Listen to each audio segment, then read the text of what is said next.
স্বাগত আন্তর্জাতিক সংবাদে, সাথে আছি আমি নুজহাত রাহানুমা।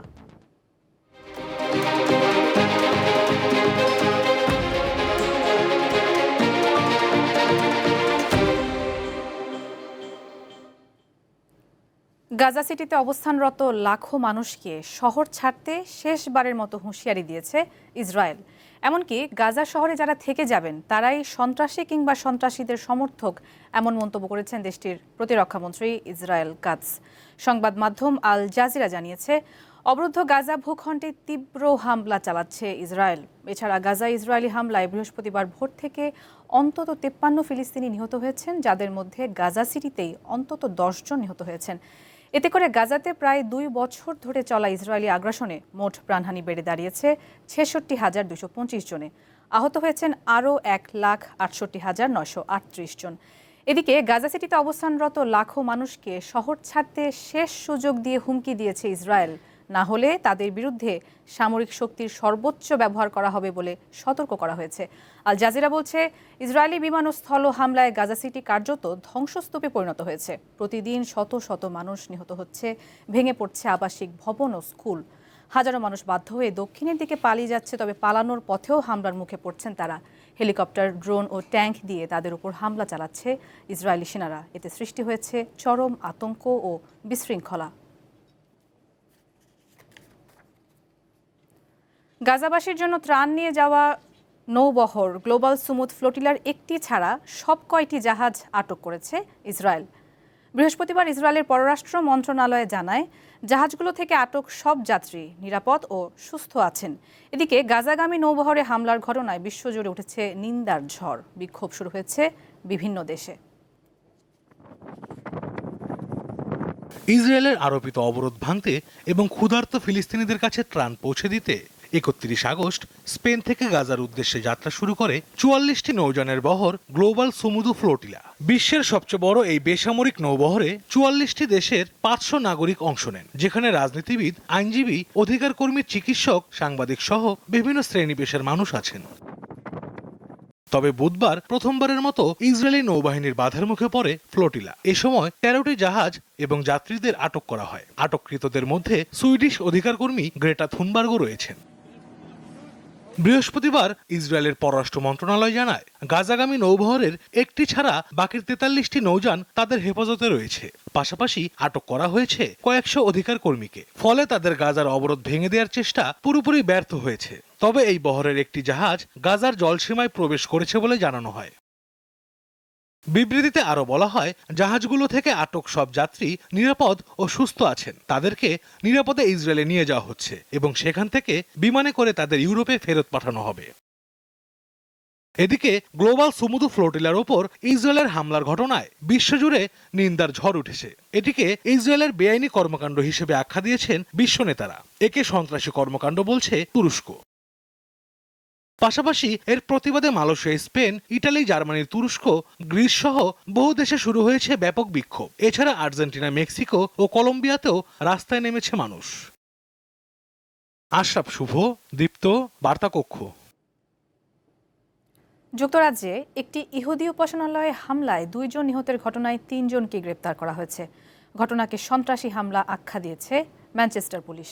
স্থানীয় সময় বৃহস্পতিবার উত্তর ম্যানচেস্টারে হিটন পার্ক হিব্রু মণ্ডলীর সিনাগগে ইহুদিদের সবচেয়ে পবিত্রতম দিন ইয়ম কিপুরে এই হামলার ঘটনা ঘটে।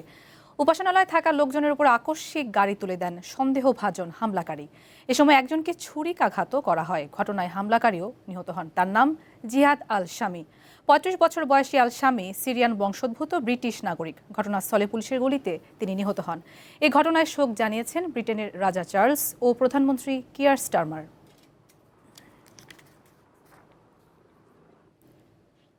সিরিয়ার সাবেক প্রেসিডেন্ট বাশার আল আসাদকে হত্যার চেষ্টা করা হয়েছে বলে দাবি করেছে মানবাধিকার সংস্থা সিরিয় অবজারভেটরি ফর হিউম্যান রাইটস।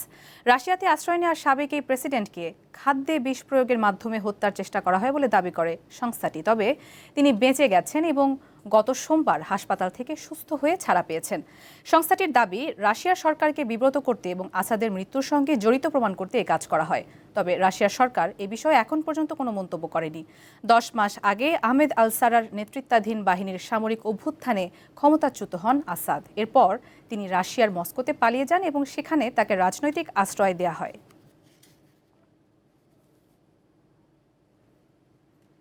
বিভিন্ন ফ্রন্ট লাইনে রুশ বাহিনীর সঙ্গে সংঘর্ষে গত 24 ঘন্টায় ইউক্রেনীয় সেনাবাহিনীর অন্তত 1510 জন সদস্য নিহত হয়েছে।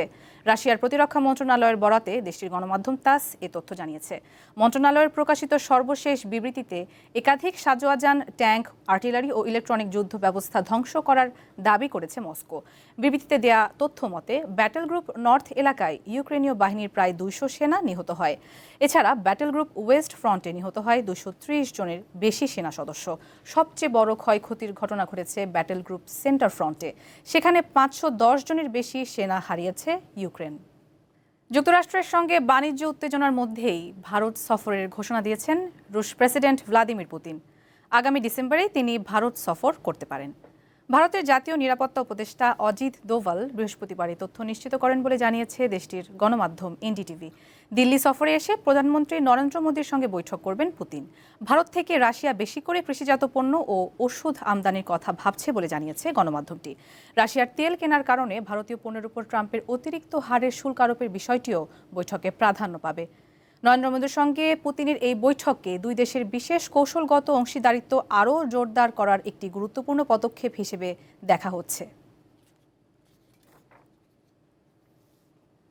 ভারতের মধ্যপ্রদেশে দশমীতে দুর্গা বিসর্জনের সময় 13 জনের মৃত্যু হয়েছে। এদের মধ্যে 10 জনই শিশু। দুটি আলাদা দুর্ঘটনায় এই হতাহতের ঘটনা ঘটে। মধ্যপ্রদেশের উজ্জয়নের ইঙ্গরিয়াতে বৃহস্পতিবার দুর্গাপূজার শেষ দিন বিসর্জন দিতে যাওয়ার সময় একটি ট্রাক্টর নিয়ন্ত্রণ হারিয়ে নদীতে পড়ে যায়। এতে 12 শিশু নদীতে পড়ে যায়। পরে 2 শিশুর মরদেহ উদ্ধার করা হয় এবং এখনও এক শিশু নিখোঁজ রয়েছে। পৃথক ঘটনাটি ঘটে যায় খান্দাওয়া বিভাগের পান্দানা তেহসিলে। সেখানে 20 থেকে 25 জন গ্রামবাসী প্রতিমা বিসর্জন দিতে যাচ্ছিলেন, তখন ট্রাক্টরটি রাস্তার পাশের একটি পুকুরে পড়ে যায়। এই ঘটনায় 11 জনের মৃত্যু হয় এবং কয়েকজন নিখোঁজ রয়েছেন।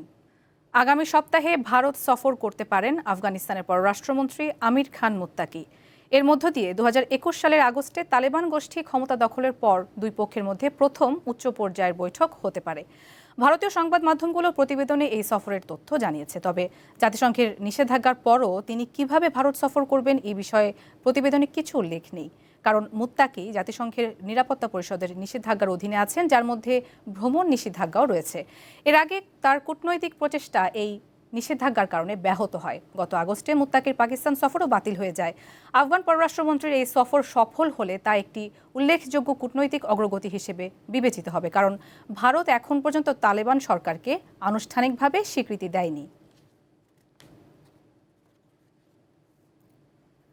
2 দিনের মধ্যেই যুক্তরাষ্ট্রের ফেডারেল কর্মী বা কেন্দ্রীয় সরকারের কর্মীদের ব্যাপক হারে ছাঁটাই শুরু হবে বলে জানিয়েছে হোয়াইট হাউস।